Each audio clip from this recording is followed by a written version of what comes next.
surtout pour se développer aussi, compter sur l'export. L'export, pour une entreprise, c'est aussi une survie.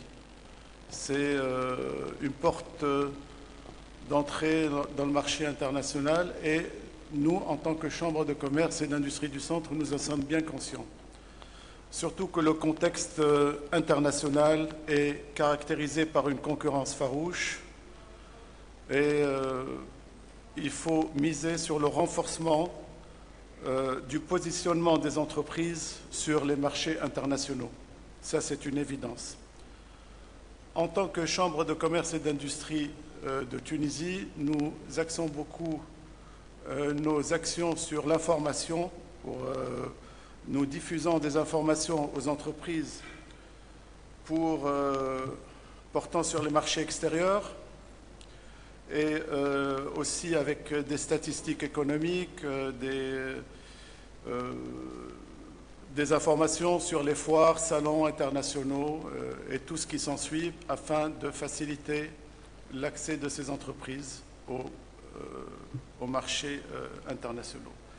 Le conseil assistance aussi, il y a pas mal d'entreprises qui se dirigent vers les chambres de commerce pour avoir des informations aussi, étant donné que pas mal d'entre nous se sont dotés de plateformes électroniques pour faciliter à ces entreprises l'accès. Entre autres, nous avons des plateformes où l'adhérent peut accéder à ce que nous appelons l'intelligence marché, c'est des études sectorielles sur les pays cibles de certaines entreprises. Donc, nous leur fournissons les informations requises par ces entreprises. Donc, ce que recherchent ces pays cibles, ce que les secteurs qui pourraient marcher dans ces pays, c'est-à-dire c'est aussi des études stratégiques et aussi des études économiques sur les produits qui pourraient éventuellement intéresser ces pays cibles. De la prospection aussi, nous avons pas mal d'accords, nous, Chambre de commerce de Tunisie, pas mal d'accords internationaux avec beaucoup de chambres de commerce et d'industrie en Afrique, de l'Ouest, en Afrique de l'Est, dans le Moyen-Orient, en Europe, donc avec pas mal de pays, ce qui facilite l'organisation de missions économiques et aussi la préparation en amont de rencontres B2B avec des hommes d'affaires qui sont intéressés à rencontrer leurs homologues dans ces pays en vue de signer des accords de partenariat ou bien de vendre des produits. Ça dépend un peu le genre de coopération qui est souhaité. Voilà, je ne vais pas trop accaparer la parole, c'était juste un petit mot d'ouverture. Et puis, nous sommes conscients que l'exportation, c'est la survie d'une entreprise. Et c'est pour ça qu'il faut essayer en amont, qu'il y ait une volonté aussi politique pour faciliter aux entreprises l'accès à ces marchés internationaux, comme l'urgence de signer des accords de libre-échange avec des pays du continent, surtout africain, c'est très important. Bon, ce mois-ci, je crois qu'il va y avoir la signature de l'accord sur l'entrée de la Tunisie au COMESA. Et il y a pas mal d'autres organismes qui sont très intéressants auxquels nous aurons beaucoup à gagner à adhérer à ces accords. Donc, il faudrait que aussi nos hommes politiques nous facilitent la tâche et nous essayent de donner un signal très positif pour que nous puissions avoir, nous, hommes d'affaires, plus de facilité à accéder à ces marchés. Merci pour votre attention et maintenant je cède la parole à M. Khamfir qui est le modérateur de ce panel. Si vous voulez bien prendre place. Donc avec nous, Kate est arrivé. Donc En fait, avant d'introduire le panel, je voudrais introduire surtout Mostafa Mezrani, qui va dresser un peu le tableau des grandes tendances dans lesquelles s'inscrivent peut-être les stratégies industrielles et les stratégies d'internationalisation. Ensuite, on reviendra sur notre thématique et sur nos objectifs de ce panel qui durera 1 heure exactement après l'intervention de Mostafa. Mostafa, à toi la parole. Merci. Merci beaucoup. Bonjour à tous. En réalité, je serai plus sur la partie, comme ce sont les nouveaux challenges à l'export et la transformation digitale, je serai plus sur la partie transformation digitale, même si le digital est un élément important au niveau des challenges à l'export, que ce soit au niveau de l'identification d'opportunités, que ce soit pour la réalisation de formalités en ligne ou autre. Il y a beaucoup de choses qui peuvent être mises en place et l'exemple type, je dirais, c'est l'attestation d'origine, le certificat d'origine, pardon, qui est un projet qui a été lancé donc avec toutes les chambres de commerce, avec Deloitte et l'USAID, et qui a commencé à être mis en place. Cependant, je vais m'intéresser surtout au challenge de la transformation digitale à tous les niveaux, aussi bien pour l'entreprise que pour la chambre de commerce qu'au niveau de l'économie. Avant ça, je vous demanderai d'être indulgent envers moi pour ceux qui s'attendaient à voir Norman Ferry. Si Norman Ferry a été retenu par une réunion, donc je le remplace quasiment à pied levé. Donc je vous demanderai d'être indulgent, d'autant plus que j'ai la lourde tâche de vous tenir réveillé après votre déjeuner, même si peut-être que les 2 panels qui vont suivre, je suis sûr que les 2 panels qui vont suivre seront très intéressants. Donc, si vous voulez garder un peu de force, ne vous gênez pas, mais je vais quand même essayer de vous tenir éveillé. Voilà. Donc, la question du jour, pour commencer, c'est quel rôle pour les chambres de commerce dans le processus de décentralisation, de développement des exportations et de digitalisation, de dématérialisation, afin de répondre aux nouveaux besoins économiques de la Tunisie. Donc la réponse n'est pas aisée. Elle devient encore plus complexe si nous prenons en considération que la Tunisie est en pleine transformation ou mutation à travers le processus de démocratisation et de décentralisation, donc un processus dans lequel on est en plein, et je pense que, et Monsieur le ministre, et vous en avez largement discuté avec Monsieur le ministre ce matin, donc le processus de démocratisation et de décentralisation auquel viennent s'ajouter les défis économiques d'un pays post-révolution.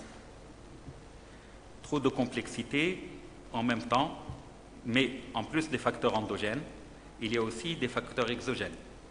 Donc la situation qui s'aggrave encore plus si on ajoute à cela la menace du digital et de la transformation digitale et sa dynamique à travers le monde. Parce que nos entreprises ne travaillent pas dans un milieu isolé, même celles qui sont dans les régions ne sont pas uniquement dans leur région concurrencées par les 2 ou 3 entreprises qui sont en cours ou bien n'ont pas le monopole de leur région, comme la Chambre de commerce a le monopole de sa région, mais ces entreprises-là évoluent dans un monde international et dans un monde, je dirais, dans le village planétaire. Et dans ce cadre-là, la Chambre de commerce et d'industrie doit se poser la question devant cette menace, comment se préparer à cette menace et comment en faire une opportunité. Comment se réinventer pour faire de ces défis une opportunité et comment se réinventer pour permettre aux entreprises de la région et à son économie d'en bénéficier. La solution n'est certes pas facile. Comme on le sait tous, le monde est en perpétuelle évolution. Une évolution technologique qui fait que la puissance technologique avance régulièrement, qui fait que nous avons des entreprises qui deviennent très rapidement dépassées d'un point de vue technologique, des capacités de traitement de plus en plus importantes, des transformations digitales qui se font de plus en plus avec des entreprises qui incluent cela et qui prennent cela dans leur stratégie même. L'ubérisation, un terme barbare dont beaucoup ont entendu parler, mais qui va changer énormément de choses. L'évolution des métiers aussi. Vous avez sûrement entendu ces derniers temps plusieurs personnes répéter le chiffre que 60% des métiers qui seront là d'ici quelques années n'existent pas actuellement. Donc, et derrière ces métiers-là se pose la problématique de la formation, la problématique de l'éducation, quelle spécialité mettre en œuvre, quelle spécialité ne pas mettre en œuvre, etc. Et naturellement, l'évolution de l'environnement de l'entreprise et des stratégies d'entreprise elles-mêmes. On est en train de voir actuellement des entreprises qui sont en train de changer complètement et de virer de bord en termes de stratégie. Ces menaces, donc tout cela constitue des menaces et des opportunités pour le pays, pour l'entreprise et pour la Chambre de commerce. Mais toutes ces menaces sont aussi des opportunités. Des opportunités pour l'entreprise, pour la Chambre, pour tout le monde. Et ça constitue des opportunités parce que si on est préparé à ces menaces-là et que nos concurrents ne le sont pas, c'est une opportunité pour nous. C'est une opportunité pour notre entreprise, pour notre pays, pour la Chambre, etc. Donc sommes-nous conscients de cette menace et sommes-nous prêts pour faire face à ces menaces-là? Certains d'entre vous ont sûrement eu l'occasion d'entendre le discours qu'a fait Macron à l'Assemblée générale des Nations unies dernièrement, ces dernières semaines. Dans ce discours-là, il a dit, et je le cite, « Parce que tous nos défis sont mondiaux, et les défis qu'il cite sont le terrorisme, l'immigration, le réchauffement climatique et la régulation du numérique. » Il met le numérique ou le digital, sa régulation plus particulièrement, mais il met en général le numérique et le digital au même niveau que le terrorisme, que la migration et que le réchauffement climatique. On vous a sensibilisé largement, en Tunisie on est largement sensibilisé au risque du terrorisme, et on a vu ce que ça pouvait faire, mais c'est devenu un fléau mondial, et tous les pays du monde, je pense, j'exagère peut-être, mais récemment, les plus grands pays du monde ont eu l'occasion, et plusieurs pays du monde ont eu l'occasion de connaître ces menaces terroristes, malheureusement.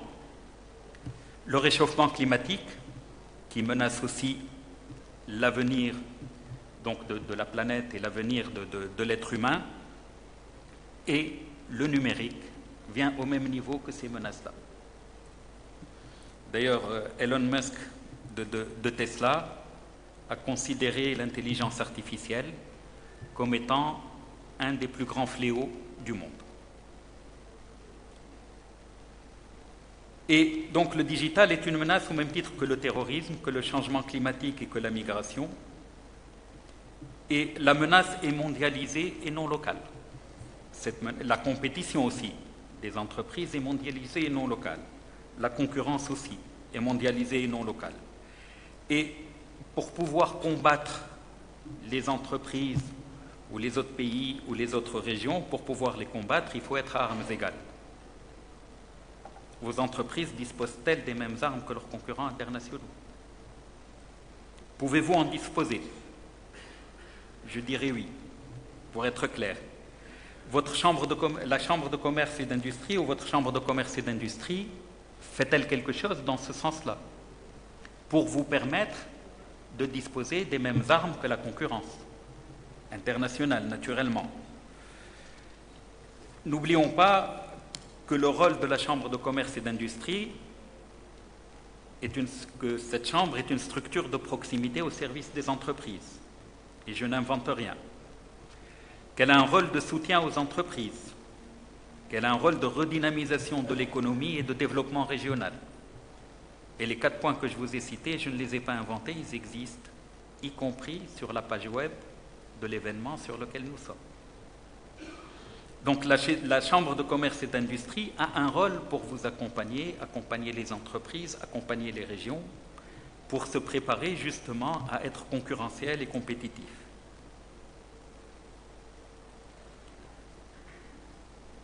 Que fait votre Chambre pour vous préparer à une économie déstructurée par l'ubérisation? Vous avez tous entendu parler d'Uber, je pense. Uber, c'est une application qui permet de pouvoir réserver un taxi, qui est une voiture particulière, et de pouvoir prendre cette voiture-là et se déplacer à un prix plus intéressant que les taxis. Ça a été possible Avant, on avait Allo Taxi, je dirais, pour pouvoir prendre le taxi. Maintenant, c'est encore beaucoup plus simple avec Internet, avec les facilités qu'apportent les technologies de l'information et de la communication. C'est encore plus simple parce que vous lancez votre requête et vous avez un chauffeur potentiel qui vont recevoir cette requête-là, et le plus proche va se dire « je prends » et il va venir, je prends à tel prix, et il va venir vous emmener. Entre-temps, c'est développer un verbe, comme dans le temps avec Google. On parle de googler quelque chose pour la chercher. Avec Uber, on parle d'ubérisation.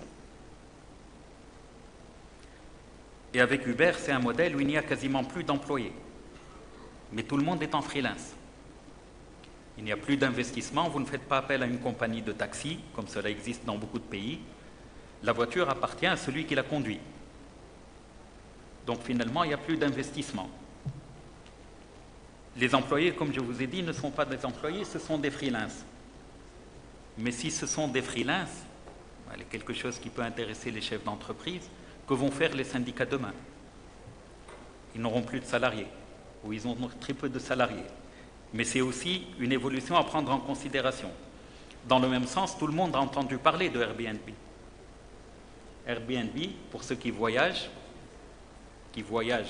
à la limite, même si dans votre ville vous avez besoin provisoirement où habiter, vous pouvez rentrer, voir quels sont les particuliers qui mettent leur domicile, des appartements en location courte durée, et vous pouvez prendre ces appartements-là.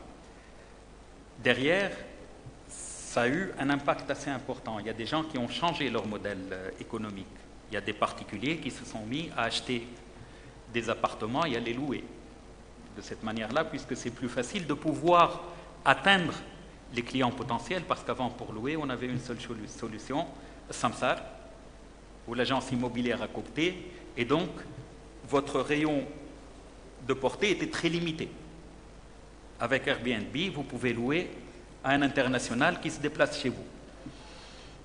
Donc des modèles économiques qui se sont développés, qui ont évolué, mais d'un autre côté, Airbnb, qui n'a rien à voir avec l'hôtellerie, est venu concurrencer les hôtels.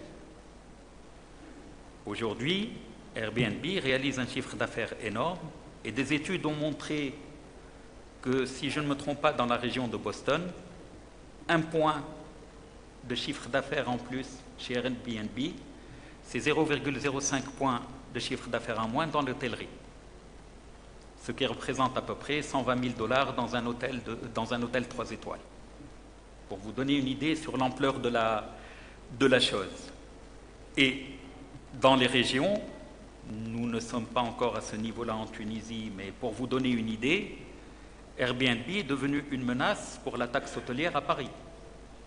Et il y a eu un accord qui a été fait, parce que quand vous louez sur Internet, vous ne louez pas chez une structure officielle qui existe, vous n'êtes pas dans un hôtel, mais vous êtes touriste dans une ville et vous êtes redevable normalement de l'équivalent de 80 centimes, si je ne me trompe pas, par nuit et par personne. Mais quand vous louez sur Airbnb, ça passe à l'as.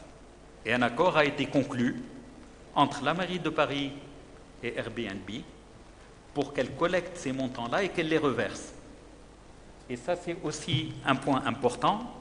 C'est un point important à voir, parce que parmi les menaces, nos régions ou la Tunisie représentent-elles un poids assez intéressant pour Airbnb pour pouvoir discuter de ça.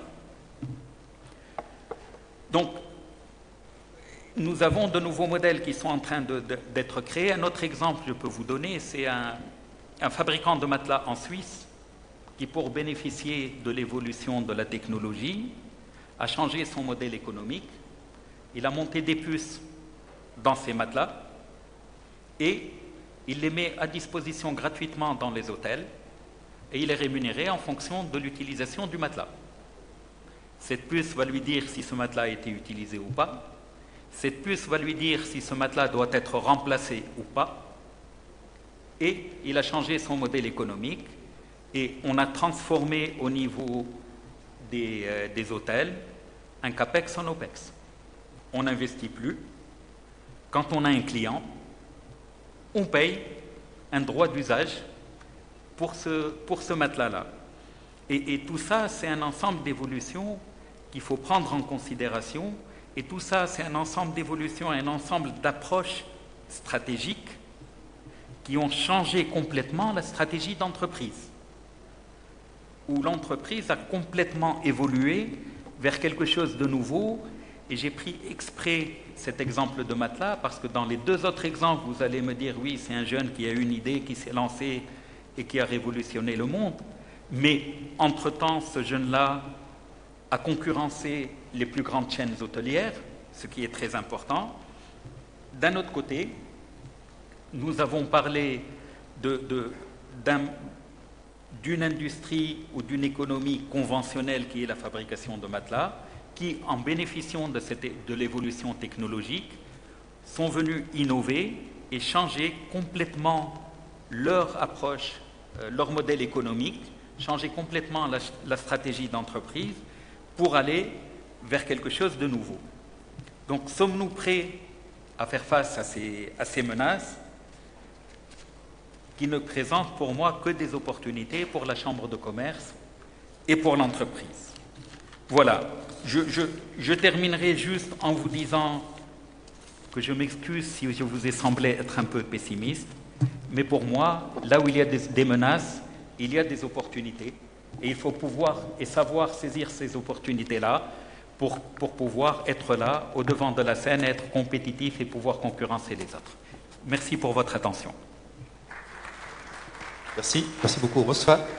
Alors, le temps d'accueillir Céline et de changer juste un peu d'organisation au niveau du sitting. Voilà. Sinajib. Bon, il est parti. J'aurais pu le faire debout de toute façon, donc on peut libérer la place. Très rapidement, moi je voudrais revenir un peu sur l'objectif de ce panel.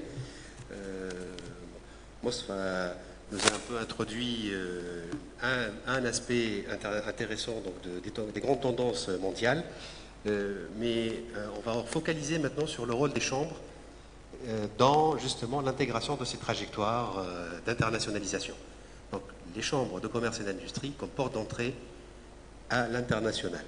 On va essayer de comprendre ce sujet-là à travers le regard de membres de chambres, d'institutionnels, de consultants, d'experts économiques, de supports et de praticiens.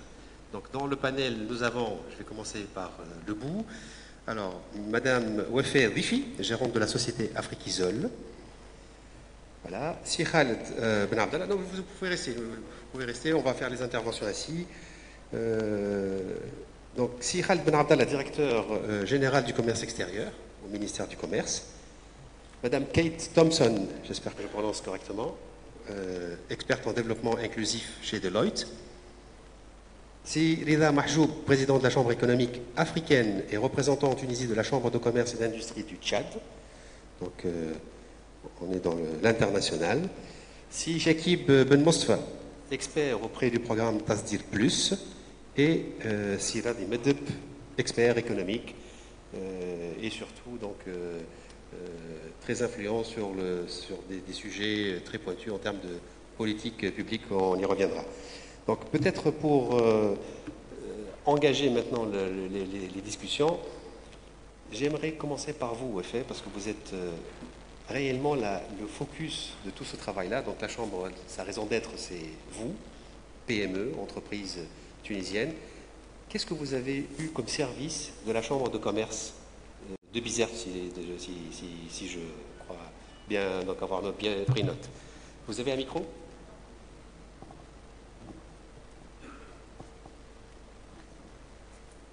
Bonjour, je m'appelle Wafé Ifri, je suis gérante de la société Afrikisol Industrie qui opère dans le milieu industriel, c'est-à-dire l'isolation industrielle et montage industriel. Je suis là aujourd'hui tout à fait pour partager mon expérience avec vous concernant le programme Go Export. Nous sommes été sélectionnés par la Chambre de commerce de Bizerte afin de participer dans ce programme qui a été financé par le MEPI, donc axé sur l'export. Nous étions 5 entreprises de Bizerte, de la région de Bizerte. Ainsi, dans ce programme, nous avons bénéficié de des ateliers de formation dans le cadre de tout ce qui est export, commerce international. C'était plutôt pour les collaborateurs de mon entreprise. En plus, nous avons bénéficié d'un diagnostic externe qui nous a permis d'avancer par rapport à la migration vers l'ISO 9001, la version 2015. Car on était vraiment en phase de migration. Et puis, comme par hasard, ce programme-là nous a permis d'avoir un diagnostic externe avec un plan d'action bien ficelé qui nous a permis aussi d'avancer correctement, c'est-à-dire. Et à la fin, on a eu aussi la chance de participer au salon MIDEST. C'était très intéressant pour nous car nous avons pu développer des partenariats avec, c'est-à-dire des industriels qui sont de l'Algérie, de la France, enfin. Donc voilà, c'est ça. Excellent. Alors, s'il y a un service que vous auriez souhaité trouver dans la Chambre de commerce, oui, ce serait tout à lequel? fait.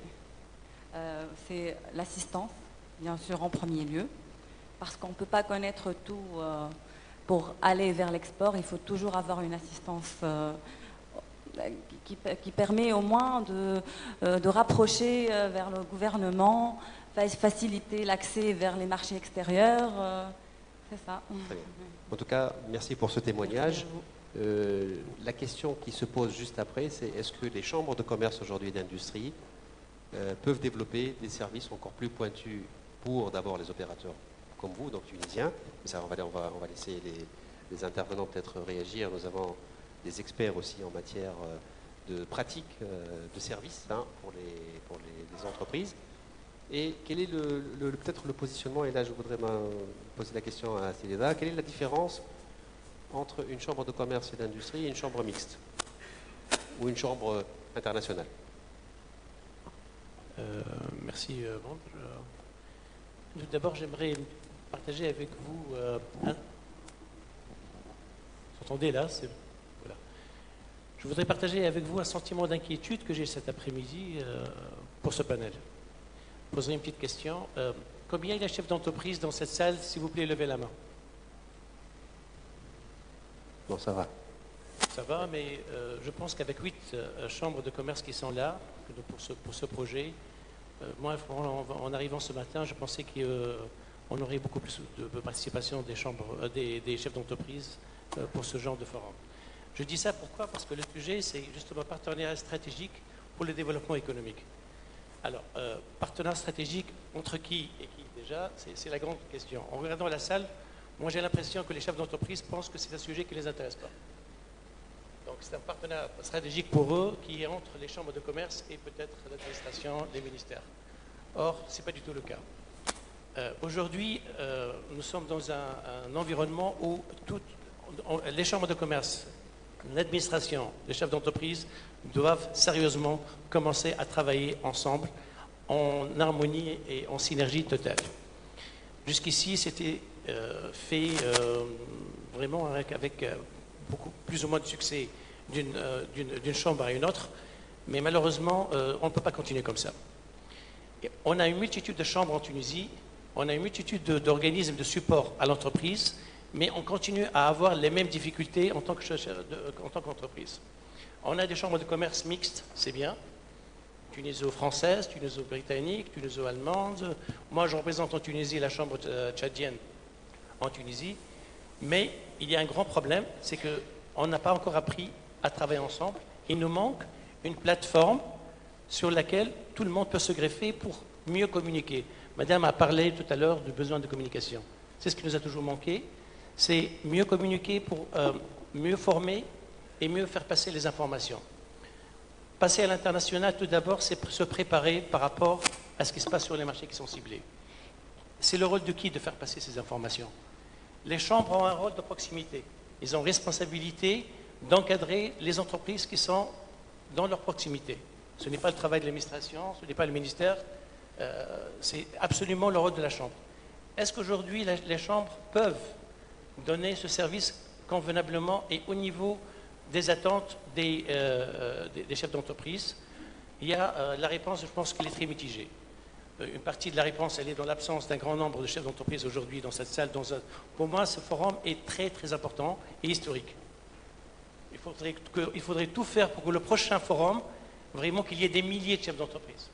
Quand le Tchad a organisé il y a 2 semaines à Paris un forum pour lever des fonds d'investissement, ils ont très bien réussi à faire attirer surtout le secteur privé du Tchad et de l'international. La majorité des présents, c'était des chefs d'entreprise. Ils ont pu lever 20 milliards de dollars en une journée. Qu'est-ce qui nous empêche de faire la même chose? On ne pourra le faire qu'avec l'adhésion des chefs d'entreprise qui ne viendront que s'ils voient vraiment que les chambres et l'institutionnel donnent vraiment le service qu'ils attendent. Aujourd'hui, je pense honnêtement que ce n'est pas le cas. On a encore beaucoup de travail à faire. Voilà. Très bien. Merci beaucoup. Donc, le message est clair. Hein. Il y a une grosse attente par rapport au rôle de la PME et de l'entreprise. Et ça ne peut venir que s'il y a une incitation et aussi une adhésion au rôle des chambres de commerce. Sikhald, quel est le rôle in fine d'une chambre de commerce et d'industrie de votre point de vue en tant que tutelle? Est-ce que vous voyez les choses de la même manière que Célida déjà? بالأكيد. هو أنا اسمح لي أنه ما ثم ترجمة بثلاث لغات دونك باش نتكلم بالعربية الفصحى. أولا نحب نرجع كما أشاروا العنوان نتاع المنتدى شريك استراتيجي في التنمية الاقتصادية. هو أي شخص مطلع على النصوص التشريعية والترتيبية اللي تنظم غرف الصناعة التجارة والصناعة يلاحظ أنه التنمية الاقتصادية هي في صميم صلاحيات ومهام الغرف الصناعة والتجارة. يعني ما هوش هدف أنه نسعى له هذايا مهام مضبوطة ومكرسة بالنص. تبقى ثم فجوة بين ما هو مكرس في النص وما هو معناتها موجود على الواقع. هذا صحيح يجب يتم العمل عليه كما قلت لأنه هذايا مكرس بالنص في صلاحيات غرف الصناعة والتجارة. بالنسبة لعلاقة غرف الصناعة والتجارة بوزارة التجارة وبالتجارة الخارجية، خلينا نقول التجارة الخارجية بما أنه محور البانيل هذا.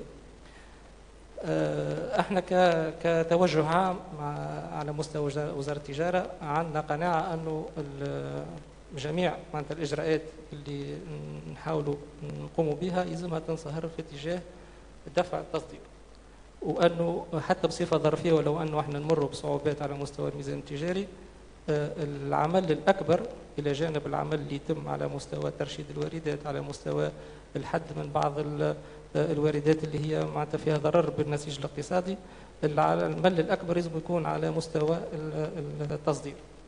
وعلى مستوى التصدير جميع المدخلين وبصفة أساسية غرف التجارة والصناعة بالنص، ديما نرجع نقول نص من ضمن مهامهم أنهم يساهموا في مستوى التنمية المحلية للمؤسسات وفي مستوى تشجيع على الانتصاب وعلى التوجه نحو السوق الأجنبية بصفة عامة.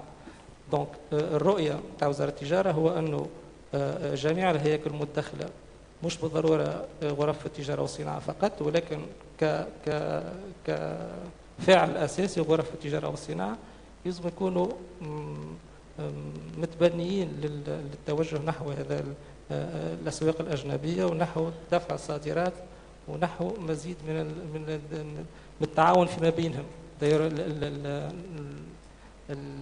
المنتدى نتاع اليوم هو في زاد ميساج آخر باهي، هو أنه ثم سينرجي، ثم معناتها تعاون بين الغرف وحتى مع بقية الهياكل.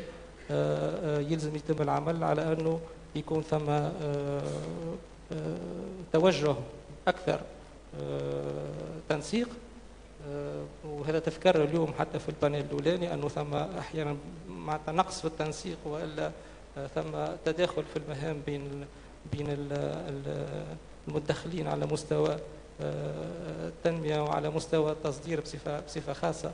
دونك رؤية الوزارة هو أنه غرف التجارة والصناعة يلزمهم بمقتضى النص ويلزم يتم تكريسه هذا على مستوى الممارسة، ياخذوا حظ أكثر على مستوى التوجه نحو المساعدة على أنه الانفتاح نتاع تونس واللي مالوغوزمون قاعد يتم أكثر بالتوريد أكثر منه بالتصدير. نشوفوا نسبة الانفتاح نتاع الاقتصاد التونسي اللي هي تقريبا في حدود 46%، متأتية أكثر من التوريد أكثر منه من التصدير.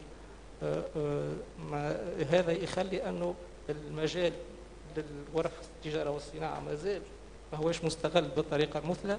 لازم يكون عندهم دور أكثر على مستوى مساعدة المؤسسات على أنها تساهم في المجهود التصديري وفي التجارة الخارجية بصفة عامة. Shukran. Donc effectivement, dans des idées intéressantes par rapport aux synergies entre les chambres, ça c'est quelque chose que je trouve utile de rappeler, qui manque, la coordination, la mutualisation aussi peut-être des moyens. Mais est-ce qu'on peut pousser plus loin, Serhalt? J'ai une question précise. Quels sont les services qui sont centralisés aujourd'hui dans le ministère qui peuvent être délégués aux chambres de commerce et d'industrie dans les régions?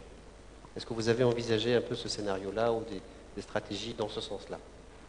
هو اليوم تمت إثارة نقطة من بين المهام اللي يمكن تكون تطلع بها غرف التجارة والصناعة. اليوم ما تم ذكر على الأقل نقطة اللي هي تصرف في السجل التجاري.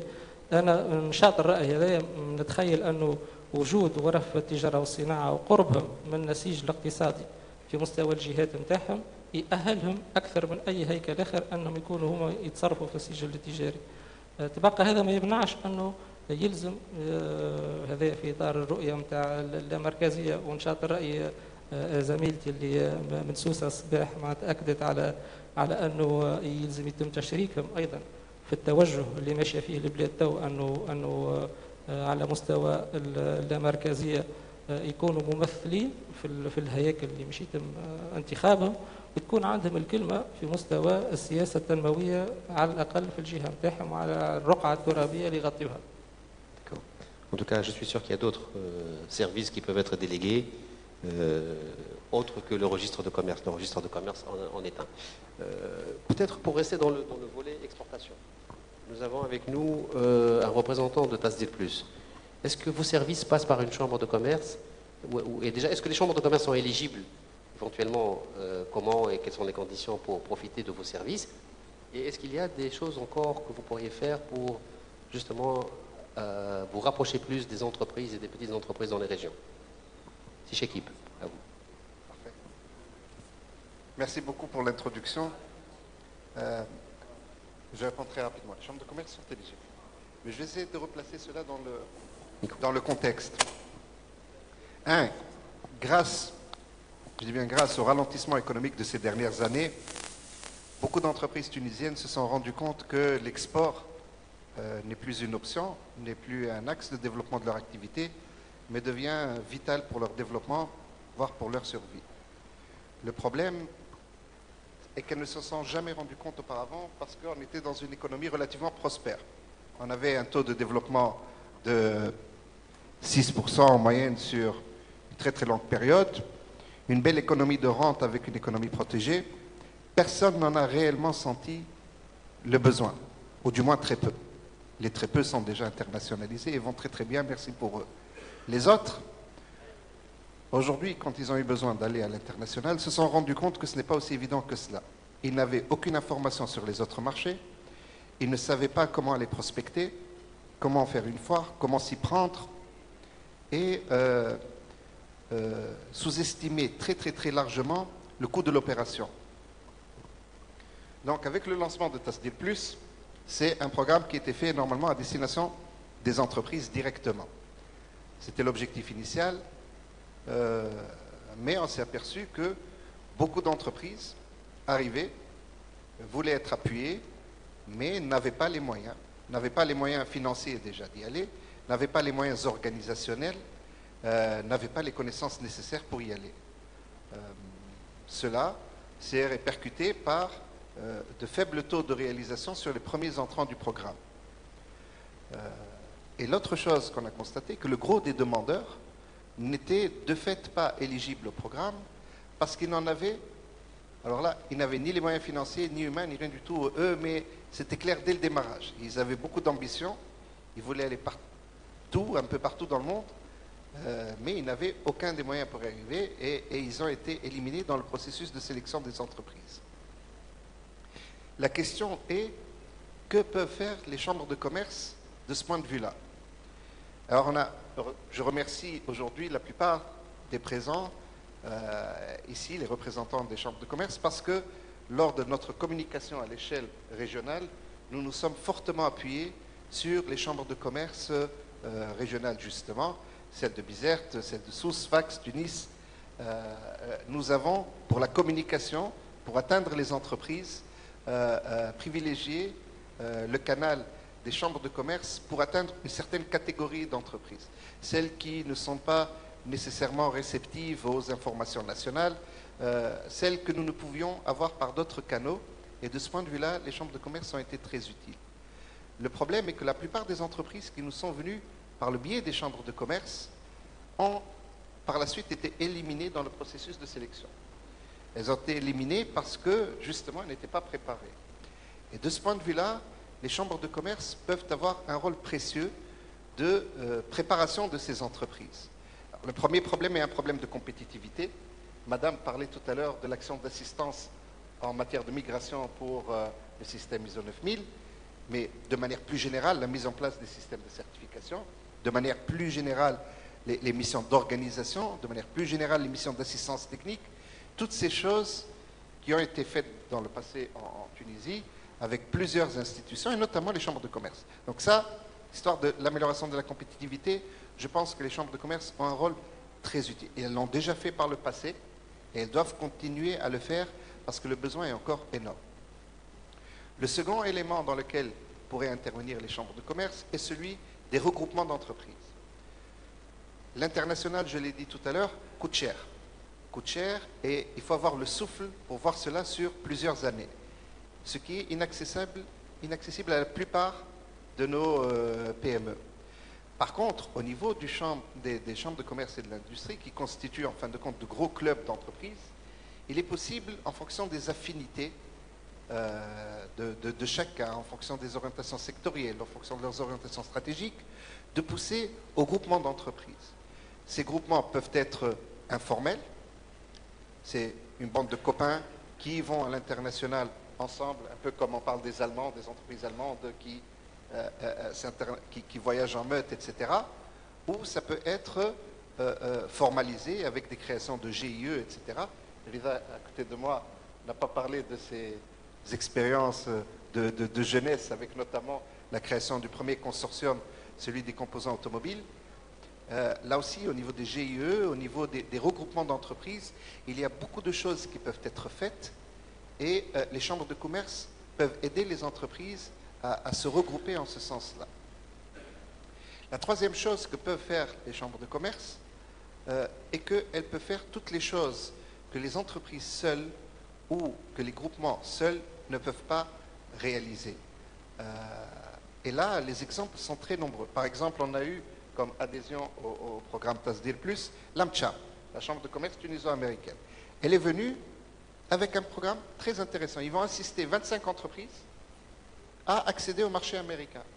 Pour ce, ils ont une approche sur 18 mois avec une sélection d'entreprises au départ, d'entreprises qui n'exportent pas aux États-Unis actuellement, puis de l'information sur le marché américain et les obstacles pour l'accès au marché américain, notamment l'aspect normatif, etc.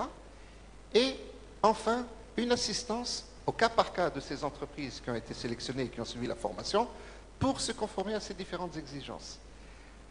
La boucle est bouclée avec l'assistance à un salon américain en fonction, ils ont choisi 4 secteurs. Les 4 secteurs sur lesquels nous exportons déjà en Tunisie, c'est-à-dire l'huile d'olive, l'éthique, l'artisanat, je ne me souviens plus du 4e actuellement. Et donc, ça, les chambres de commerce, toutes les chambres de commerce peuvent monter des programmes de ce genre-là. Ça ne coûte pas très cher. TASD+ peut les assister pour financer 50% du coût de l'action. Et les entreprises, si elles voient qu'il y a un intérêt direct avec quelque chose de concret au bout, sont prêtes à participer avec leur cost sharing. Si je dis qu'avec l'AMCHAM, il y a des entreprises du secteur de l'artisanat qui participent, à part 3, 4, 5 grosses qu'il y a sur le pays et qui sont déjà en train d'exporter, donc non éligibles au programme, donc ça veut dire que c'est de petites entreprises qui acceptent quand même de mettre le ticket d'entrée de 50%. Si je parlais de l'AMCHAM, je peux parler de TABC par exemple. TABC a déposé chez nous un programme pour faire une journée sur le secteur de la santé à Sfax, Pour ce, elle a invité je ne sais pas combien de ministres, combien de PDG de caisses d'assurance maladie, combien de responsables du secteur de la santé de ces différents pays, de manière à ce que, on puisse présenter l'offre tunisienne, en l'occurrence c'était celle de Sfax, et que surtout que ces entreprises puissent faire visiter aux hôtes les installations existantes, qu'ils se fassent une idée de visu, qu'ils puissent faire un petit peu leur article et avoir les premiers contacts pour pouvoir construire dessus. Ils ont également réalisé l'action Tunisia Empowerment en août pour le secteur de l'enseignement supérieur. Même procédure, même approche qui a été dupliquée. Ça aussi, les entreprises sont très fortement demandeuses. Et même type de financement, nous avons financé 50% de l'action et les entreprises en financent 50%. Pourquoi est-ce que les entreprises en ont financé 50%? Parce qu'elles ont envoyé l'intérêt. Elles savaient qu'elles avaient besoin de cela, plutôt que d'aller faire de la prospection sur ces différents pays, un petit peu la fleur au fusil. Elles avaient intérêt à avoir des contacts d'abord, échanger, construire dessus, et aller par la suite, lors de leur prospection, construire sur ces premiers contacts qui ont été effectués. Après une prise de connaissance des besoins du pays concerné. J'ai parlé de TABC, je peux parler aussi de Connect, qui est venu avec des destinations différentes, etc. Et les chambres de commerce.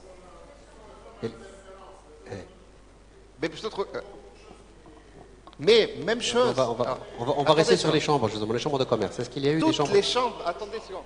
Les chambres de commerce ont été les premières informées. Pour la communication, on l'a faite en priorité avec les chambres de commerce. Je pense que ceux qui sont là ont reçu la visite de Tasdir Plus pour aller présenter aux entreprises membres dans leur région. Toutes les chambres de commerce sont éligibles pour monter ce type d'action-là. Alors là, je parlais du troisième rôle, amélioration de la compétitivité, le regroupement d'entreprises, les aider à se regrouper, etc., avec des actions. Et là, on ne parle pas de la chambre pour tous les adhérents, mais on parle d'un groupement, et dans ce cas-là, le client de Tasdir et le groupement, même chose, on offre 50%, etc., etc., etc. Et puis, ce genre d'action que les chambres peuvent faire, qu'aucune entreprise, qu'aucun groupement ne peut faire, ça peut être sectoriel, ça peut être géographique, c'est à voir.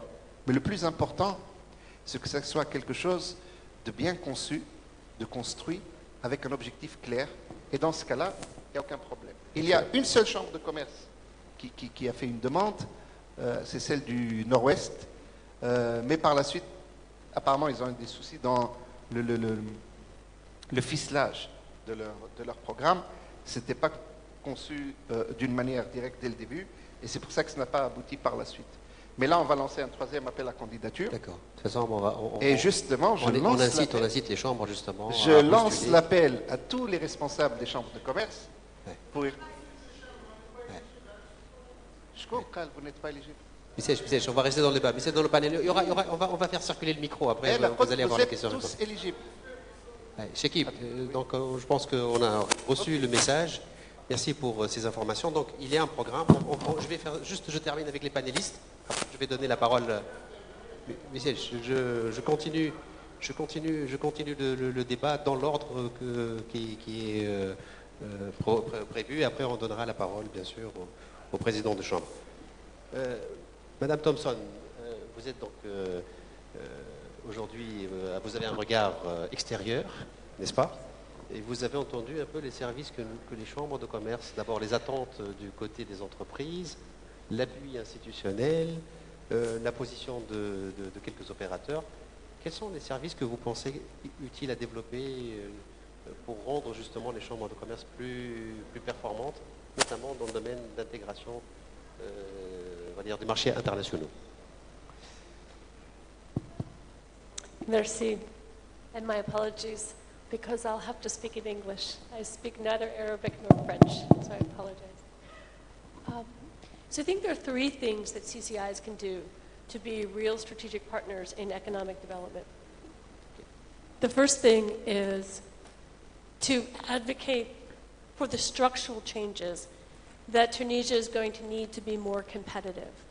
That means a better business environment with fewer barriers so that businesses can trade with fewer steps, less money, less time, and an ease of doing business.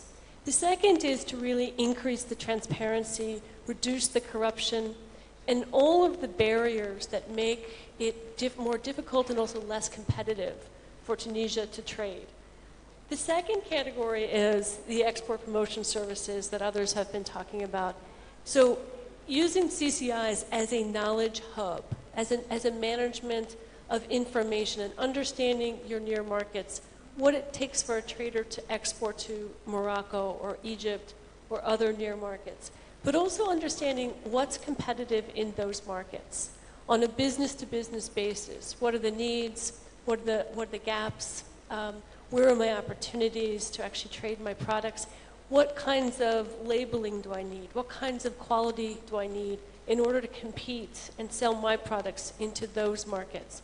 So really being the knowledge management for small and medium-sized and large businesses here in Tunisia.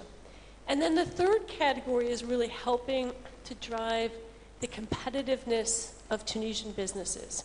So products and services that are more easily accessible to customers, that are cheaper, better quality, meet the demands of customers, not only in Tunisia, but also in the markets you want to trade into. I want to pick up on something Mustafa talked about, is the disruptions that are happening all over the world. He talked about Airbnb. When I landed in Tunisia last week, the first thing I did was I looked up Airbnb. Where can I stay that's a beautiful villa with a beautiful view that's not a hotel? And Tunisia already has a lot of Airbnb opportunities of residences and places where you can go and rent without going to a hotel. So it's already here. But CCIs can actually be really important players in being able to see the future. What's going to happen when you have more and more Airbnbs available here in Tunisia? What does that do to the tourism sector? Uber. So I take Uber all the time. Everywhere I go in the world. It's not here in Tunisia yet.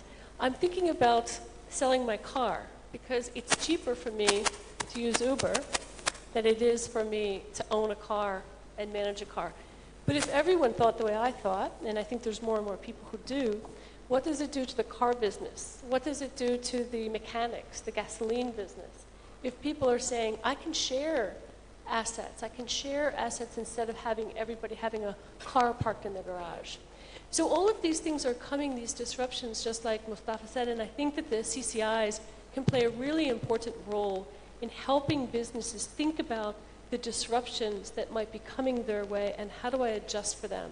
And how do I take advantage of the opportunities and avoid the disruptive factors that are going to actually either put me out of business or change my business? And I think CCIs have a really valuable role to play in helping businesses think about the future and how they can be more competitive in it.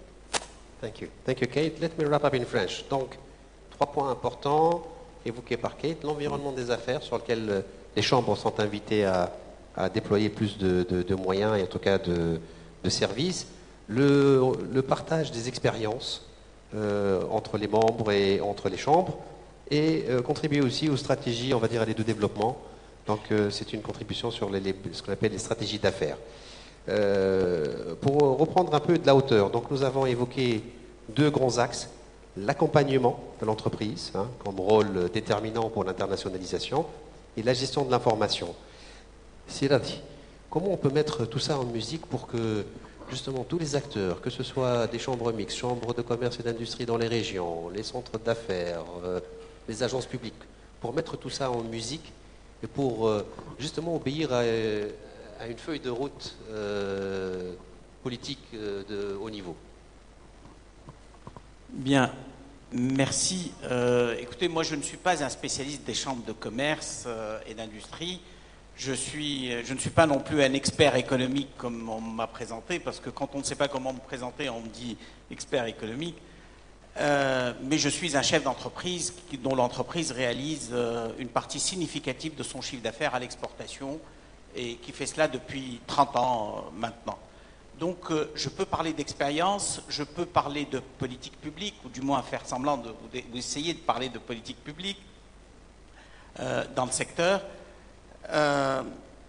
Je voudrais rebondir sur 2 ou 3 remarques qui ont été faites par les uns ou par les autres. quelqu'un a regretté l'absence de chefs d'entreprise dans cette salle ou de manière significative de chefs d'entreprise dans la salle. Moi, je suis chef d'entreprise et ça fait longtemps que je ne fréquente plus beaucoup les forums, les réunions, les conférences, etc. Parce qu'un chef d'entreprise est quelqu'un qui arbitre sans cesse. Il arbitre pour son temps. Le temps est limité et donc il doit choisir les activités qui lui paraissent les plus pertinentes, les plus porteuses pour son entreprise. Et donc, pour attirer du monde, il faut que les chambres de commerce et d'industrie aient une approche qui parle aux chefs d'entreprise, qui répondent à leurs préoccupations. Je ne dis pas que ce n'est pas le cas aujourd'hui, mais c'est une question de perception en grande partie. Est-ce que les chefs d'entreprise perçoivent les chambres de commerce et d'industrie comme étant proches de leurs préoccupations, répondant à leurs besoins et leur apportant un soutien là où ils en ont besoin? Ça, c'est la première question que je pose. Et je pense qu'il y a suffisamment de représentants de chambres de commerce et d'industrie que d'entreprises quand même, parce que je vois pas mal de chefs d'entreprise que je reconnais, que je connais et que je reconnais. Et donc, ils pourront intervenir sur cette question dans le débat. Est-ce que les chambres de commerce et d'industrie répondent à leurs besoins dans la proximité? Deuxième remarque que je voudrais faire, c'est que sous le vocable chambre de commerce et d'industrie, à mon avis, il y a beaucoup de réalités qui coexistent aujourd'hui en Tunisie. Les chambres de commerce et d'industrie ne sont pas toutes logées à la même enseigne. Il y a les chambres de commerce et d'industrie des grandes régions économiques, il y a des petites régions économiques ou des grandes régions, mais économiquement qui pèsent moins lourd que d'autres régions. Et il y a les chambres de commerce les chambres de commerce mixtes, Tuniso quelque chose, qui, elles toutes d'ailleurs, tout en étant mixtes, ne sont pas logées à la même enseigne et ne sont pas dotées des mêmes moyens humains et matériels pour répondre aux exigences, aux besoins d'accompagnement et de réponse à leurs adhérents. Moi, je pense que c'est bien d'avoir ce type de forum, de discussion. Ça permet de voir si on répond aux besoins ou pas et comment on pourrait mieux répondre à des besoins. Tu as parlé d'insertion dans une politique, dans une vision politique globale. Moi, sincèrement, je ne la vois pas très bien, la politique globale dont tu parles. Donc d'abord, il faudrait la définir, cette politique globale dont on parle. Le sujet aujourd'hui, c'est l'internationalisation de l'entreprise. Une entreprise, pour s'internationaliser, doit d'abord être viable sur son propre marché, doit exister, doit avoir une certaine taille, une certaine maîtrise de l'ensemble de ses fonctions pour avoir envie de s'internationaliser, parce que l'internationalisation est un processus long, coûteux et qui exige de dédier des moyens humains et matériels. Il faut savoir il faut donc que l'entreprise ait ses moyens humains et matériels. Une question que je voudrais poser au passage, qu'est-ce qu'on entend par internationalisation de l'entreprise? Est-ce qu'on entend exportation? Est-ce qu'on entend installation à l'international, ouverture de bureaux? Est-ce qu'on entend exportation de manière pérenne et dans le cadre d'un flux et d'une organisation, etc. Ou est-ce qu'on entend faire du ponctuel? Est-ce qu'une entreprise qui est dans l'import uniquement est une entreprise internationalisée? Pourtant, son chef, ses responsables peuvent courir le monde pour identifier les possibilités d'importation. Il y en a beaucoup d'entreprises de cette nature. Donc, qu'est-ce qu'on entend par internationalisation? Et quel est le rôle que pourraient jouer les chambres de commerce dans l'accompagnement des entreprises à l'internationalisation? L'internationalisation est un processus long et coûteux. Moi, je l'ai vécu avec mon entreprise. Je l'ai constituée il y a 30 ans, avec une idée derrière la tête. Il y a 30 ans, beaucoup de gens ne s'en souviennent pas, parce que certains n'étaient pas nés, d'autres étaient jeunes et d'autres n'étaient pas encore dans les affaires. Mais il y a 30 ans, la Tunisie, 87 donc, je parle de mai 87, la date de naissance officielle de mon entreprise, mais ça veut dire que je travaille sur le projet 6 mois à l'avance, au moins, fin 86, début 87, le pays était dans une crise économique, politique, financière, morale, importante. le pays avait changé de Premier ministre, on ne l'appelait pas chef de gouvernement, 3 fois en l'espace de 6 mois. Ça peut vous donner l'idée de l'instabilité que cela représentait. Je discutais récemment avec le vice-gouverneur de la Banque centrale de l'époque qui me disait, on parle de 90 jours de réserve de change aujourd'hui, de 110 jours, etc. On avait des réserves de change négatives à l'époque.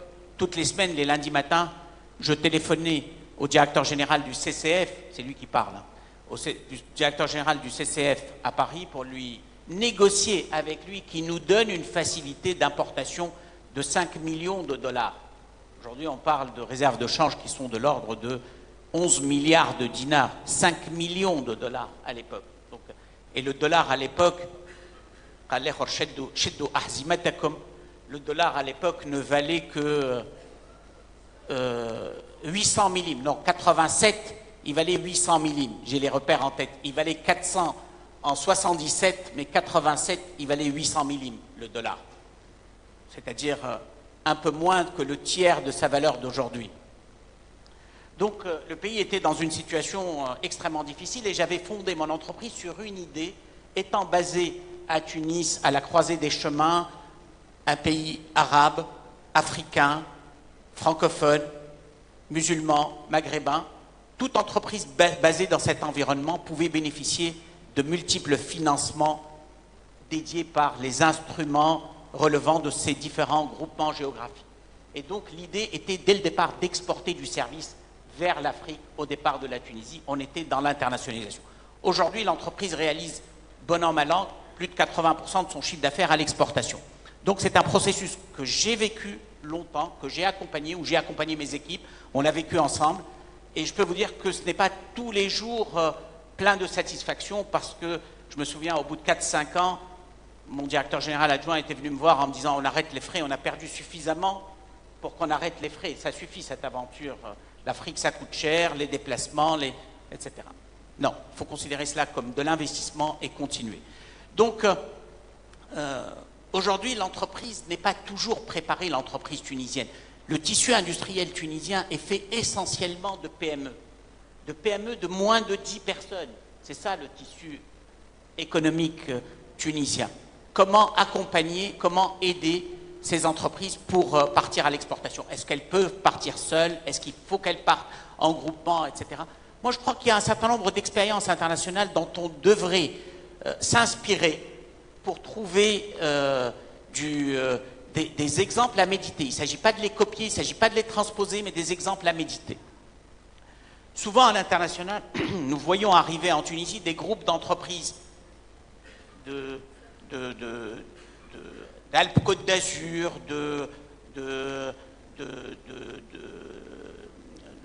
du Nord, de la France, d'Autriche, de différents pays, de telles régions de Bavière ou autres, accompagnés de leurs banquiers, accompagnés de leurs chambres de commerce.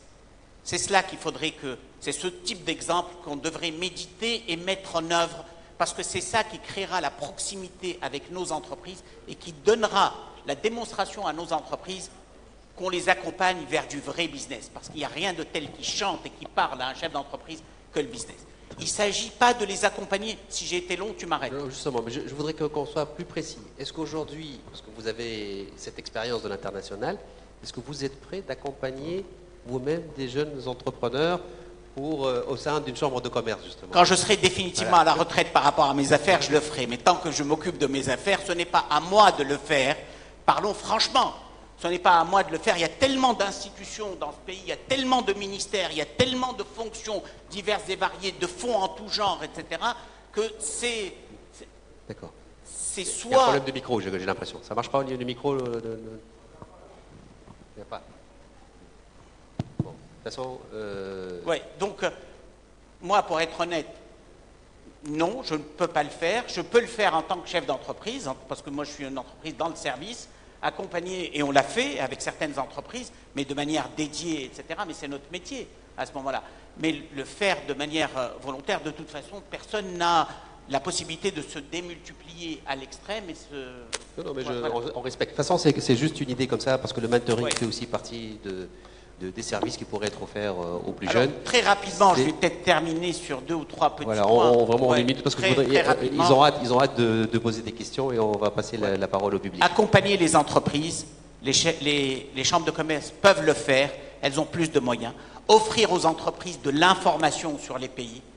Accompagner des entreprises, ça ne veut pas dire aller faire du tourisme avec, parce que j'ai vu des situations où on m'a sollicité pour participer. Quand j'ai regardé le programme, je n'ai pas le temps d'aller faire du tourisme.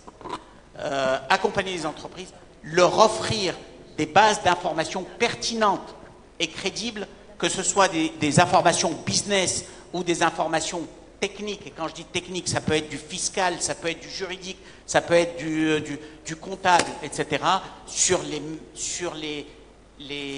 les habitudes commerciales, la manière de faire du business pays par pays, mais aussi les potentiels de business pays par pays et secteur par secteur. Et je pense qu'il y a du chemin à faire là-dedans parce que c'est une œuvre compliquée. Et moi, je voudrais enfin suggérer peut-être des jumelages entre certaines chambres de commerce et d'industrie tunisiennes et chambres de commerce et d'industrie internationales qui pourraient avoir une raison ou une autre d'entrer dans de tels jumelages, et cela pourrait permettre de créer de la compétence et de la capacité d'accompagnement de l'entreprise. Excellent. Merci beaucoup. Donc, partage d'expérience, jumelage, fertilisation croisée. Eh bien, je pense que le public peut maintenant poser ses questions et je crois que Sifolat, il y a déjà le micro. Oui, j'ai le micro. Alors, je me présente, Rida Foletti, président de la Chambre de commerce et d'industrie de Sfax. En prime abord, si Ravi, il est très proche de nos préoccupations et de notre réel et de notre vécu. Je vais parler de 3 points. Le point de l'export, le point des moyens des chambres de commerce et tout ce qui est problème de communication. Pour l'export, il faut mettre ce problème sur la table et en discuter sérieusement. L'export, c'est pas une envie, l'export, c'est des moyens, c'est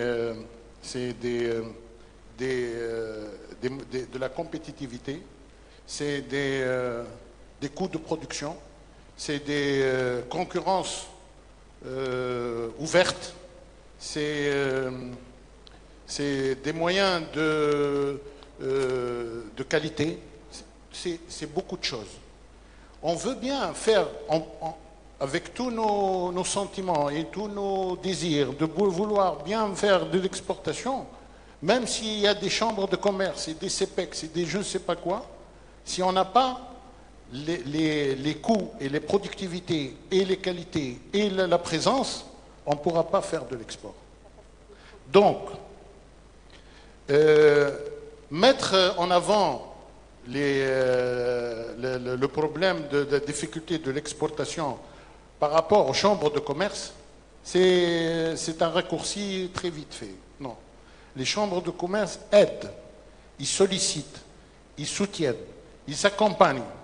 Mais l'exportation se fait à l'entreprise, avec les moyens d'un environnement économique général. Tout à l'heure, quelqu'un de votre panel parle qu'il y a un déficit dans la balance commerciale et que peut-être que l'opérateur économique du secteur privé n'est pas en train de faire le nécessaire pour faire de l'exportation. C'est comme si il ne fait pas bien son rôle et encore moins la chambre de commerce. Sauf nous en Tunisie, à part en gros l'agroalimentaire, l'huile d'olive, les dattes et les fruits de mer et les dérivés et d'autres choses, en exportation industrielle et du service, il y a tout un forum à faire et à discuter avec tous les intervenants, y compris l'État tunisien, les syndicats, c'est un problème énorme. On ne peut pas faire comme vous essayez c'est comme s'il y avait des chambres de commerce fortes, forcément il y aura de l'export. Non, c'est très compliqué, c'est plus compliqué que ça. pour la satisfaction des adhérents. Et bon, peut-être que le modèle du Tchad est un modèle à suivre. Moi, je voudrais bien le voir, comme ça, on pourra le suivre, parce qu'apparemment, les gens du Tchad sont beaucoup plus avancés par rapport aux chambres de commerce tunisiennes. Donc, tout à l'heure, peut-être, on se verra pour que vous nous expliquiez comment ils font pour être très présents. Par rapport aux opérateurs économiques qui sont là, comme a dit Siradi, c'est difficile de se déplacer de Gabès et de Gafsa et de Sfax pour un opérateur économique et venir assister à un forum, quoi qu'il est important, et très important, et très très important par rapport à la présence de la Chambre de commerce. Donc même s'il n'y a pas, comme vous dites, 1000 opérateurs économiques qui sont là, mais ils sont très représentatifs, ceux qui sont ici. Donc moi, je pense que je ne m'inquiète pas de ce côté, je m'inquiète plutôt de la méconnaissance des chambres pas par rapport à nos adhérents, parce que nos adhérents, on a des degrés de satisfaction et des questionnaires presque mensuels pour voir leur degré de satisfaction par rapport au service des chambres. En dernier mot, qu'est-ce qu'on demande aux chambres et qu'est-ce qu'ils ont comme moyens? Tout à l'heure, mon ami directeur général de la chambre de Bizerte me dit que ça c'est une loterie. Elle travaille à Bizerte, moi je suis à Sfax. Ça dépend du tissu économique en fin de compte. Parce que les chambres de commerce financièrement ils sont pas soutenus. Ils n'ont pas les adhésions sont spontanées. Il n'y a pas d'obligation d'adhésion. Ces fonds sont par rapport aux services rendus. Et donc, pour demander aux chambres de faire tel ou tel autre service avec tel ou tel autre niveau de qualité, il faut leur donner aussi les moyens. Certaines chambres ont peut-être les moyens, ils peuvent avoir ces moyens, mais d'autres, ils ne les ont pas. Alors quand on parle avec une chambre du Québec ou une chambre de l'Ontario ou une chambre de Barcelone ou une chambre Mel Khalij ou il faut être au niveau des entreprises qui vous accompagnent dans ces missions-là, et parfois les entreprises ont plus de moyens que nous. Bon, moi je ne parle pas en tant que chambre de Sfax spécifiquement, mais je parle au nom de toutes les chambres. Donc déjà, est-ce qu'on a les moyens de nos ambitions par rapport aux chambres?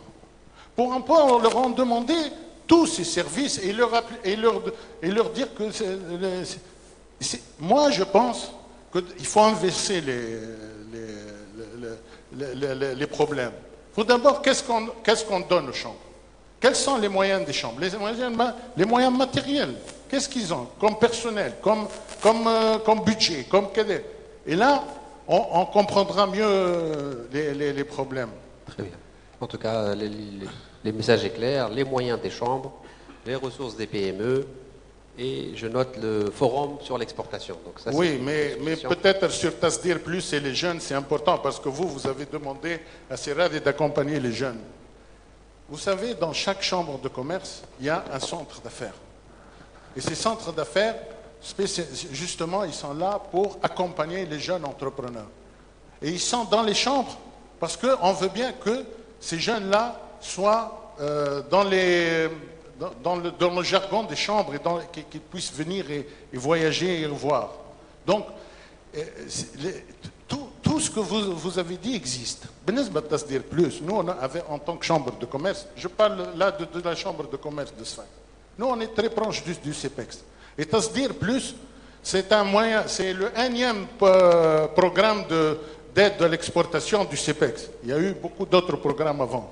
C'est le dernier, mais nous, on est très, très informés. On informe quotidiennement, bon, pas quotidiennement, mais hebdomadairement des moyens. Mais je m'excuse, nous, les chambres de commerce, on n'est pas éligibles à Tasdir Plus. Nous, on est là, le rôle de communiquer sur Tasdir Plus, de leur expliquer et d'encadrer pour qu'ils puissent venir se soumettre leur projet à Tasdir Plus. Merci. Merci beaucoup. Donc ce point-là mérite d'être clarifié. Je crois que ça c'est important. On va prendre encore d'autres interventions. Après, on va essayer de répondre.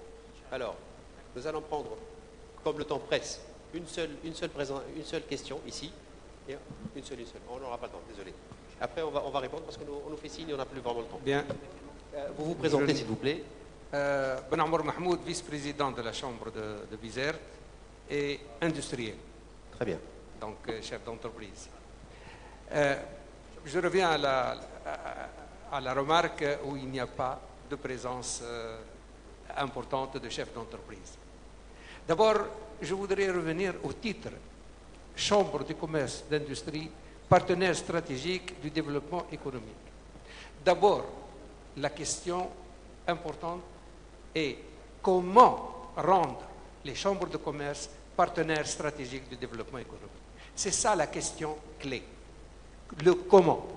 Parce que les chambres, aujourd'hui, en 2017, ont presque les mêmes prérogatives, la même structure des années 70. Ça n'a presque pas évolué du tout. Et moi, de par mon âge, j'ai vécu l'entreprise des années 70, l'entreprise des années 85 et 86, où on peut en dire long, et l'entreprise d'aujourd'hui. Donc j'ai vécu ces trois périodes qui sont très représentatives. Le ministère du Commerce, qu'est-ce qu'elle a fait et qu'est-ce qu'elle doit faire aujourd'hui pour restructurer fondamentalement les chambres de commerce? Il y a une question très très importante, c'est restructurer les chambres de commerce. Parlons de l'export. Quel est le rôle d'un chef d'entreprise? Produire un produit compétitif et être prêt pour le mettre sur le marché local, parce qu'il faut toujours commencer par le marché local, et franchir les frontières d'autres pays. Il doit être implicitement assisté. Pourquoi assister? Parce qu'il peut être un excellent chef d'entreprise, mais il n'a pas, et surtout notre structure tunisienne, c'est essentiellement des PME.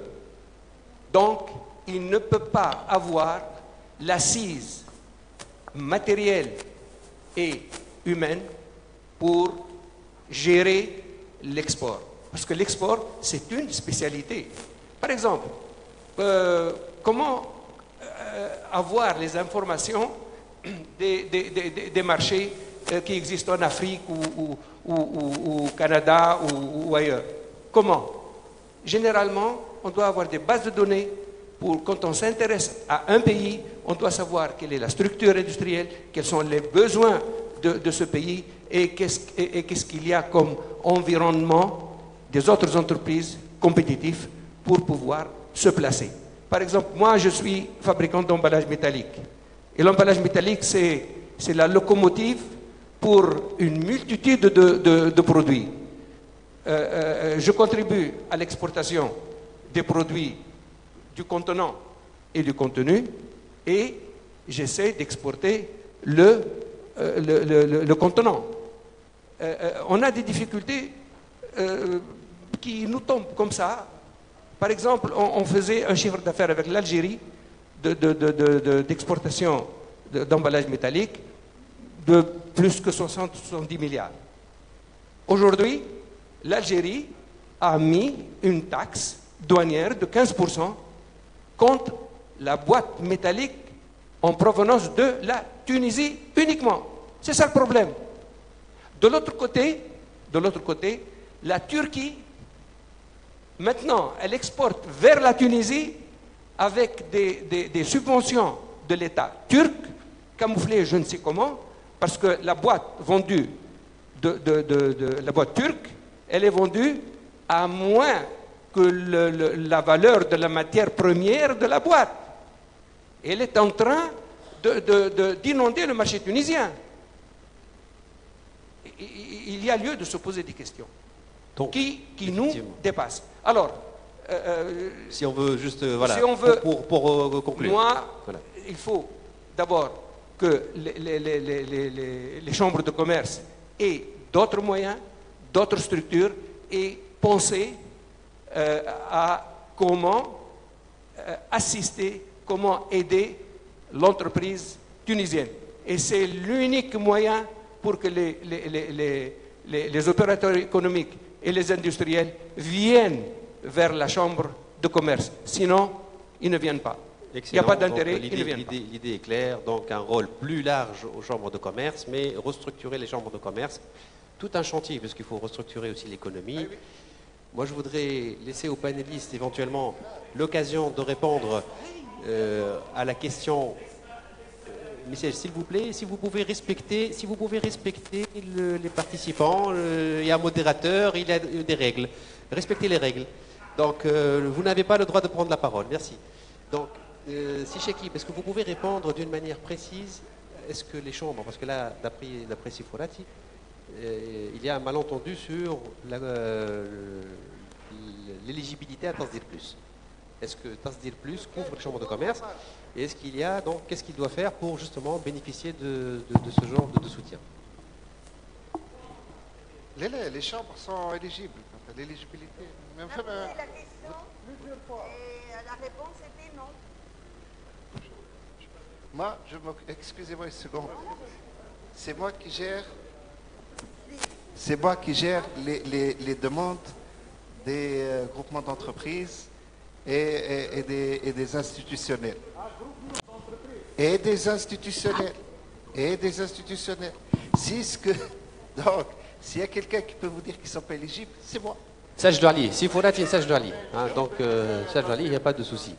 Donc, maintenant, peut-être, on va laisser la question par rapport à l'expérience. Donc, vous prendrez 10 minutes pour exposer comment le Tchad a pu faire sa levée de fonds de 20 milliards.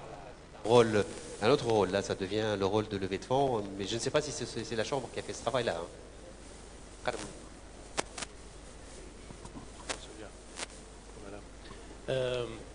Vous avez certainement voyagé en Afrique, je le sais. Vous savez très bien que justement la force des chambres de commerce en Afrique réside dans le rôle qui leur est donné par les instances politiques et publiques. Les chambres de commerce du Tchad, par exemple, la chambre de commerce du Tchad, d'abord il n'y en a pas 8. Il y a la chambre de commerce du Tchad, c'est la chambre qui est là pour mettre en application la vision du gouvernement et du chef du gouvernement et du président de la République. Donc les chambres de commerce généralement en Afrique sont des chambres qui sont très fortes politiquement, très fortes financièrement et dans leurs moyens d'action.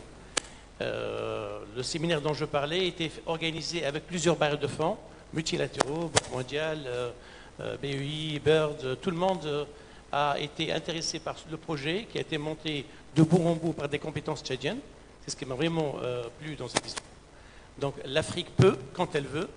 On a 8 chambres de commerce. J'entends parler ce matin que l'une des 8 chambres de commerce a quelques problèmes très sérieux aujourd'hui. Ça m'inquiète parce que je me dis, si ça continue comme ça, qui sera le prochain dans la liste? Et comment faire d'abord pour sauver cette chambre? Parce qu'elle est dans une région très, très, très stratégique pour la Tunisie. Le sud-ouest est très important. Il faut qu'on fasse quelque chose tout de suite. Est-ce que c'est le rôle des chambres de commerce ensemble de réfléchir et d'essayer de faire quelque chose? Est-ce que c'est les instances publiques? Je ne sais pas. Mais ce que je sais en tant qu'opérateur, en tant qu'expert, il faut faire quelque chose. Alors j'ai une petite annonce à vous faire.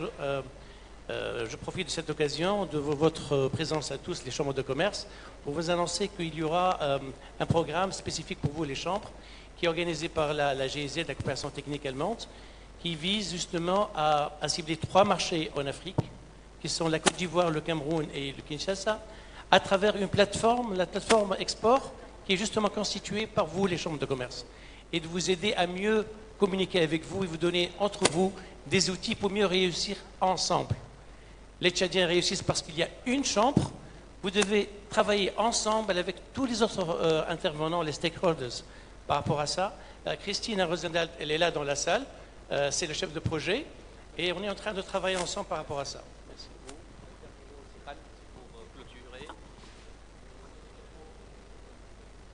شكرا. للرد على السيد رئيس غرفة صفاقس والسيد ممثل غرفة بنزرت. صحيح أنه الجانب التنظيمي وإعادة هيكلة الغرف هو شرط أساسي لمطالبة الغرف بمردود أو مساهمة أكثر في مستوى الحياة الاقتصادية بصفة عامة والتصدير بصفة خاصة.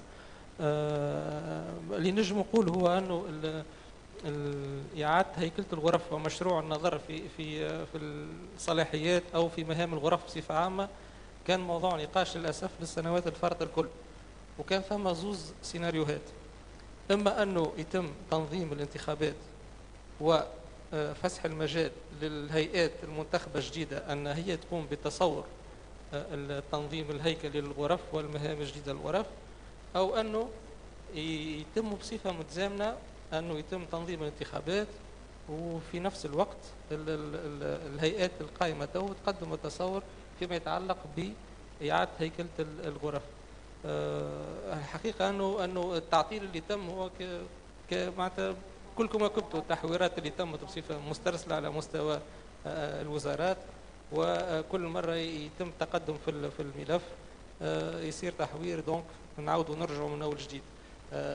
تبقى اللي يظهر لي أنا اللي ما عادش نباشر فيه الملف هذا، لكن السيد الوزير اليوم الصباح يظهر لي كان واضح، يبدو أنه ثم نية أنه مش تعطى الأولوية للانتخابات، يتم تنظيم الانتخابات في أقرب فرصة، وثم الهيئات المنتخبة الجديدة هي اللي مشي تولى النظر في إعادة الهيكلة ومنح صلاحيات يمكن أوسع ومجال للنشاط للغرف أكبر. هذا هو يبدو التوجه اللي ماشيين فيه. شكرا. Donc on arrive à la fin de ce panel. Nous avons un peu empiété sur le panel suivant. Je crois que la préoccupation de tous, c'est réellement faire des chambres un vrai partenaire effectif et efficace dans l'internationalisation. Donnons-nous les moyens de notre politique, mais donnons-nous aussi la politique de nos moyens. Donc le sujet reste ouvert. Il a suscité plus de questions que de réponses. Le travail de réflexion continuera, j'espère, dans d'autres occasions. Et merci pour votre attention. Merci aux panélistes. Merci beaucoup. Madame. Alors. Oui, Matbia. Donc c'est tout à fait. Le qanoun.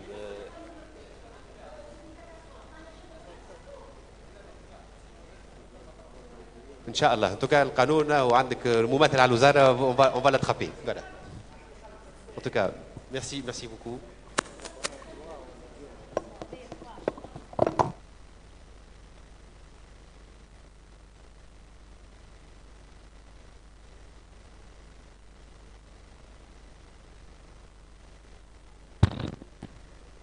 Alors, rebonjour tout le monde. On m'a confié la tâche d'annoncer le panel 3 avant que nos chers opérateurs ne quittent la salle. Donc, aussi disciplinée parfois que je suis, j'annonce le panel 3, les CCI à l'ère de la digitalisation et de la dématérialisation. Et j'appelle Si Fawzi Ben Issa, en sa qualité de président de la Chambre de commerce de Bizerte, pour présider ce panel. Si Khalil Sharfi, directeur général de Weiveco, qui va être le modérateur. Également, Monsieur Philippe Sinen, président de la CCI de Wallonie. Madame Cyrine Klili, directrice générale de l'Agence nationale de la certification. Si Khabeb El Hadri, directeur de développement du commerce électronique au ministère du Commerce. Et si